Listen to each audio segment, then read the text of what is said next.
Video ini saya buat untuk fasilitator atau pelatih ahli dari sekolah penggerak. Jika Anda bukan fasilitator atau pelatih ahli, geser dulu ya.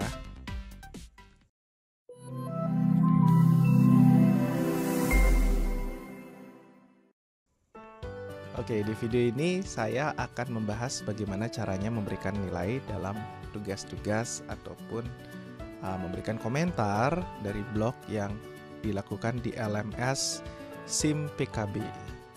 Oke, tentu saja diawali dengan Anda login terlebih dahulu pada LMS tersebut. Kita pilih modulnya.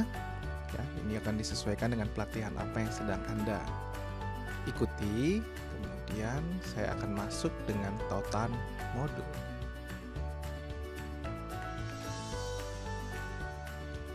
Baik, sekarang saya sudah berada di LMS.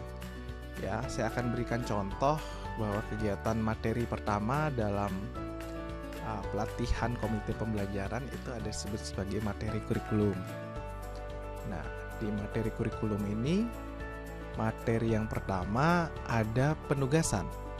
Nah, simbol dari tugas atau assignment itu simbolnya seperti yang diperlihatkan sebagai ini, seperti ini, yaitu lengan yang menggenggam satu file. Itu adalah artinya simbol tugas yang harus fasilitator atau narasumber nilai, gitu ya.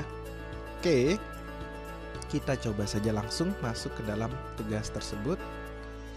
Nah, tugasnya seperti ini, ya.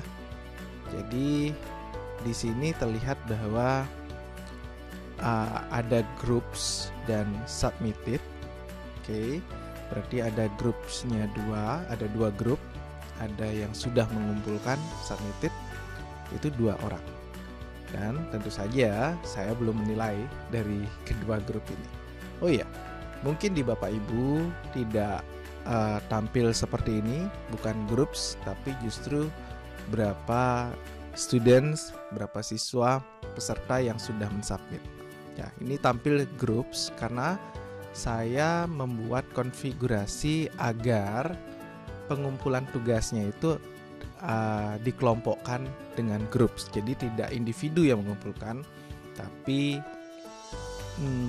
masing-masing perwakilan dari kelompoknya. Oke, ada tugas yang individu. Kita kembali, kita coba saja lihat. Mungkin Bapak Ibu pada umumnya akan tugas individu ya. Jadi masing-masing walaupun tugas kelompok dibuat dengan cara mengumpulkan setiap individu ya. Nanti akan saya buatkan video bagaimana membuat kelompok seperti itu. Nah, mungkin di rencana tugas aksi nyata ini tetap individu ya. Jadi munculnya seperti ini. Partisipannya ada sekian, di sini 6 orang. Submittednya 6 dan needs gradingnya 6. Artinya saya belum melakukan koreksi. Nah, untuk mengkoreksinya kita coba saja langsung. Bapak Ibu bisa klik grade. Oke. Nah, di grid ini karena peserta diwajibkan untuk mengupload file PDF, maka enak sekali ya, kita bisa langsung lihat file PDF-nya seperti ini di bagian kiri, dan di bagian kanan ada rubrik penilaian. Oke, jadi ada beberapa fasil atau fasilitator ya, atau pelatih ahli yang bingung di mana menuliskan nilainya. Ya, ini adalah teknik penilaian dengan metode rubrik. Jadi kita tidak menginputkan angka, tapi kita memilih penilaiannya berdasarkan tugas yang telah diuploadkan. Oh ya, sebelum kita melakukan penilaian, saya ingin kenalkan ke Bapak Ibu semua dari lingkungan kerja ini. Oke, karena bisa jadi tugas yang dikumpulkan oleh peserta itu lebih dari 1 halaman, maka Bapak Ibu pastikan di pojok kiri atas itu adalah page 1 dan kita sudah bisa mengakses kita sudah mengecek semua halamannya. Jika ada lebih dari 1 halaman, harusnya di sini off 2 atau 3, 4 dan seterusnya. Kita tinggal next page-nya, halaman berikutnya dengan tanda panah ini. Kita klik saja. Nah, berhubung ini hanya 1 halaman, jadi kita tidak bisa melakukan itu. Baik, Bapak Ibu sebenarnya di sini juga bisa melakukan anotasi atau Bapak Ibu memberikan highlight gitu ya, ditandai Seperti misalnya di sini apa ini? Merdeka Belajar saya ingin pertebal, maka saya bisa berikan tanda seperti itu dengan highlight. Ya, warnanya bisa diberikan, diganti. Nah, itu contohnya, atau memberikan notes. Di sini ada comment color. Jadi Bapak Ibu bisa gunakan ini. Oke. Itu bisa Bapak Ibu coba-coba saja, ya. Kemudian yang terpenting di sini adalah kita lihat di bagian kanan atas sekarang submission-nya, bahwa peserta ini mengumpulkan 11 jam 25 menit lebih awal dari waktu terakhir batas akhir pengumpulan, ya. Jika seandainya peserta terlambat mengumpulkan, maka di sini akan diberikan tanda bahwa peserta tersebut terlambat, ya, dengan ya waktu berapa jam atau menit keterlambatannya. Baik, sekarang bagaimana cara menilai? Nah, tentu saja mudah saja. Di sini sudah ada rubrik penilaian. Di rubrik ini ada 2 komponen penilaiannya: kelengkapan rencana belajar dan kesesuaian antara potensi tantangan dengan alternatif solusi yang diberikan. Baik, yang pertama coba kita nilai kelengkapan rencana belajar. Nah, Bapak Ibu kalau menilai, tentu saja ini adalah komponen, ya. Ada 4 kriteria ini. Tentu saja yang kriteria paling kiri adalah paling kecil nilainya, dan yang paling kanan adalah paling besar nilainya.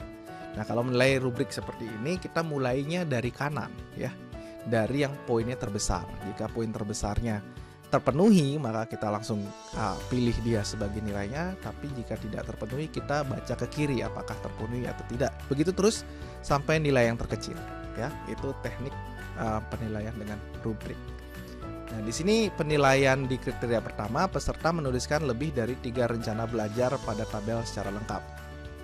Ya, kita lihat yang mana rencana belajarnya. Ya, ini ada di pertanyaan yang pertama, ya. Buat rencana untuk mempelajari kurikulum.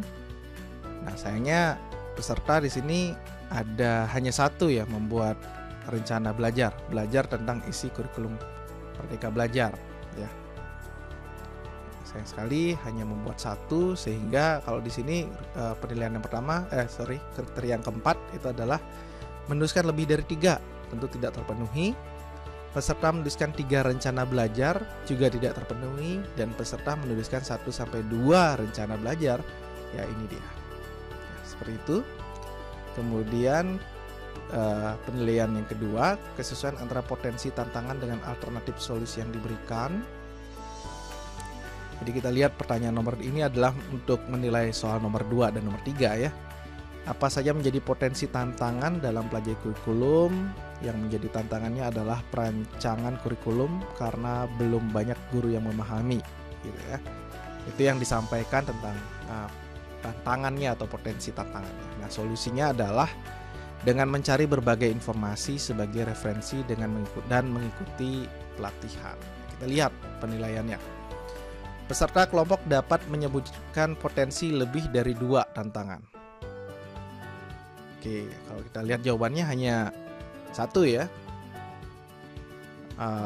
Adalah perencanaan kurikulum. Ya, tapi ya oke, diperdalam lagi sebenarnya di sini ada terlebih lagi penyusunan tujuan, metode, prinsip-prinsip dan assessment. Jadi bolehlah kita ya katakan aja sudah lebih dari 2, ya, tantangannya, ya. Bagaimana perencanaan kurikulum, didalami lagi penyusunan tujuan, metode, prinsip dan assessment. Ya, benar, sudah 2. Tapi apakah solusinya itu sesuai? Ya, bisa dikatakan sesuai, ya. Ya, tentu saja untuk menyelesaikan ini dengan belajar, gitu, ya. Dengan baca informasi yang terkait tentang kurikulum dan juga mengikuti pelatihan, atau sebenarnya kalau dari sisi sekolah, ya, menyelenggarakan workshop, lokakarya dan sebagainya, ya. Jadi boleh saya berikan nilai yang kriteria 4. Nah, setelah itu Bapak Ibu ada 2 pilihan sekarang. Apakah save atau save and show next? Kalau Bapak Ibu save, maka kita akan ada di halaman yang sama, dan grades di bawah dari rubrik ini ada current grade in gradebook. Nah, di sini akan muncul nanti berapa angka yang dihasilkan dari penilaian kriteria rubriknya. Oke, kita coba saja save and change. save change. Nah, di sini kelihatan poinnya 75.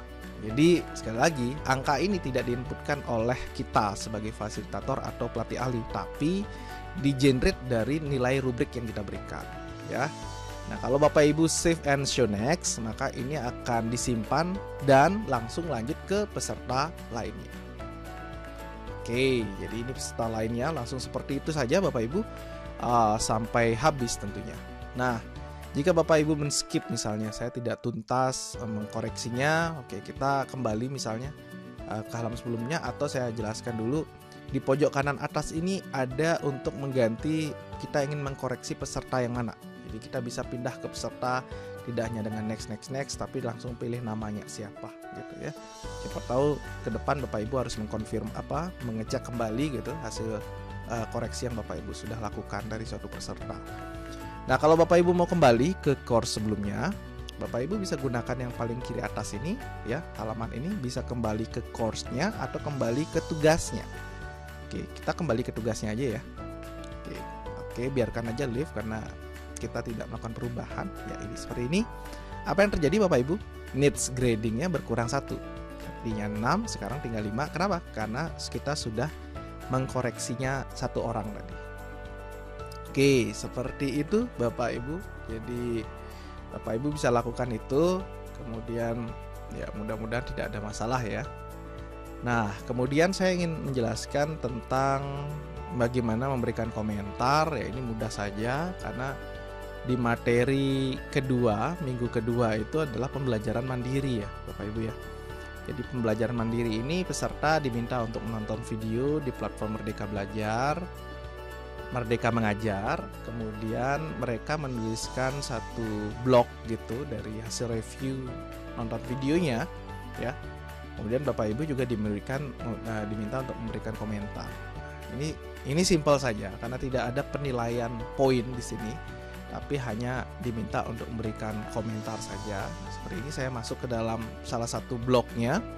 Kalau peserta tidak bisa melihat blog temannya, tapi kalau kita bisa melihat semua blog dari peserta ya.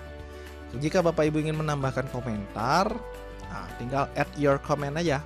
Tinggal diklik, kemudian diberikan judulnya dan apa komentar dari Bapak Ibu, kemudian tinggal diklik add comment. Oke, Bapak Ibu, saya kira itu saja penjelasan saya terhadap bagaimana memberikan penilaian pada tugas di LMS SIM PKB.